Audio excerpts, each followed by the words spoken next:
नमस्कार। मंगलवाला online class में आपका हार्दिक स्वागत है।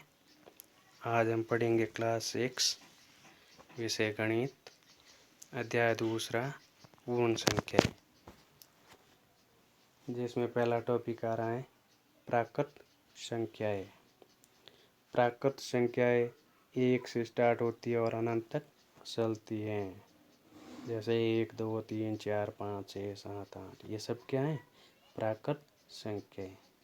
और सब क्या है? धनात्मक संख्या है। अगला आ रहा है पूर्ववर्ती संख्या। पूर्ववर्ती संख्या यानी कि पहले वाली संख्या, अर्थात किसी संख्या में से एक कम करना। जैसे 5, 5 की पूर्ववर्ती संख्या क्या हो गई? 4। इसी प्रकार परवर्ती संख्या यानी बाद वाली संख्या, किसी संख्या में एक जोड़ना। जैसे 5 की परवर्ती संख्या 6। अर्थात यदि किसी प्राकृत संख्या में से एक घटाते हैं तो हमें इसकी पूर्ववर्ती संख्या प्राप्त होती है। इसी प्रकार यदि किसी प्राकृत संख्या में एक जोड़ते हैं तो हमें इसकी परवर्ती संख्या प्राप्त होती है। कुछ और उदाहरण दे रखे हैं, कुछ संख्याएं दे रखी हैं जिनकी हमें पूर्ववर्ती और परवर्ती संख्या ज्ञात करनी है। संख्या जैसे 19, 19 की पूर्ववर्ती संख्या, 19 में से एक कम कर दिया, 18 प्राप्त हो गई। 19 की परवर्ती संख्या, 19 में एक जोड़ दिया तो इसकी परवर्ती संख्या 20 प्राप्त हो गई। क्या कोई ऐसी प्राकृत संख्या है जिसकी कोई पूर्ववर्ती संख्या नहीं है? बिल्कुल। क्या है? एक ऐसी प्राकृत संख्या है जिसकी कोई पूर्ववर्ती संख्या प्राकृत नहीं होती है। एक की पूर्ववर्ती संख्या क्या है? 0। 0 क्या है? प्राकृत संख्या नहीं है। अर्थात एक ऐसी प्राकृत संख्या जिसकी कोई भी पूर्ववर्ती संख्या नहीं है। अगला टॉपिक पूर्ण संख्या है। पूर्ण संख्या 0 से स्टार्ट होती है और अनंत तक चलती है। और प्राकृत संख्या 1 से स्टार्ट होती है और अनंत तक चलती है। अर्थात सभी प्राकृत संख्याएं पूर्ण संख्याएं होती हैं, लेकिन सभी पूर्ण संख्या प्राकृत संख्याएं नहीं होती हैं, क्योंकि पूर्ण संख्या 0 से स्टार्ट होती है और प्राकृत संख्याएं 1 से स्टार्ट होती है। जैसे सबसे छोटी पूर्ण संख्या क्या है? 0, क्योंकि 0 से स्टार्ट हो रही है, यही सबसे छोटा अंक है। इसी प्रकार सबसे छोटी प्राकृत संख्या क्या है? 1, क्योंकि प्राकृत संख्या 1 से स्टार्ट होती है, 1।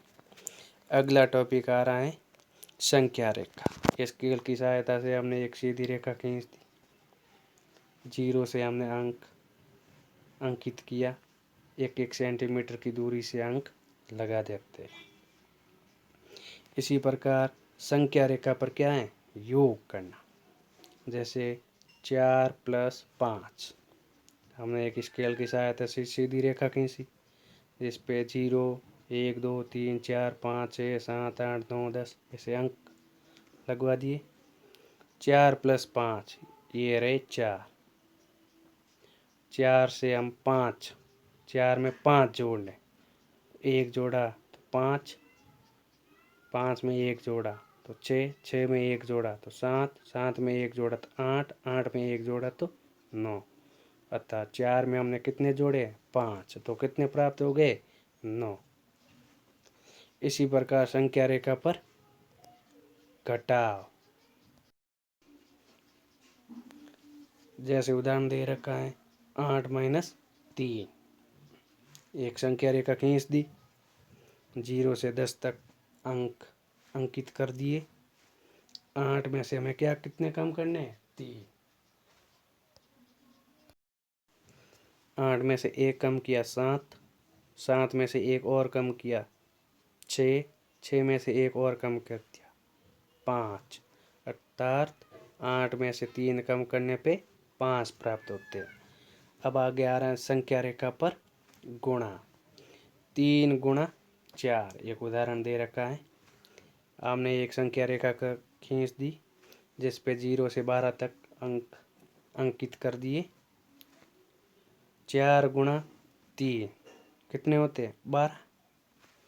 अर्थात 0 से 3 तक गए 1, 3 से 6 तक गए 2, 6 से 9 तक गए 3 और 9 से 12 तक गए 4, अर्थात 3 गुणा 4 कितने हो गए 12।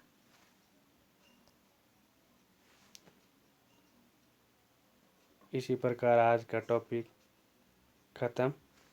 अब अगले कालांश में हम प्रश्नावली 2.1 करेंगे।